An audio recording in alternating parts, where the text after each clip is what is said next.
Easy ആയിട്ട് ഉണ്ടാക്കാൻ പറ്റുന്ന മുറുക്കിൻ്റെ റെസിപ്പിയാണ്.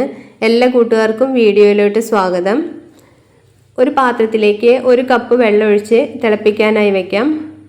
ഇതിലേക്ക് 1/2 ടീസ്പൂൺ ഉപ്പ്, 1/2 ടീസ്പൂൺ മുളക് പൊടി, 1 ടേബിൾ സ്പൂൺ നെയ്യ്, 1/4 ടീസ്പൂൺ കായത്തിൻ്റെ പൊടി ഇത്രയും ചേർത്ത് മിക്സ് ചെയ്യാം. വെള്ളം നല്ലപോലെ തിളച്ചതിന് ശേഷം ഗ്യാസ് ഓഫാക്കിയിട്ട് നമ്മൾ വെള്ളം എടുത്ത അതേ അളവ് കപ്പിൽ തന്നെ 1 കപ്പ് വറുത്ത അരിപ്പൊടി ചേർത്ത് ഇളക്കി യോജിപ്പിക്കാം. 1 ടീസ്പൂൺ കറുത്ത എള്ള് കൂടി ചേർത്ത് മിക്സ് ചെയ്യാം.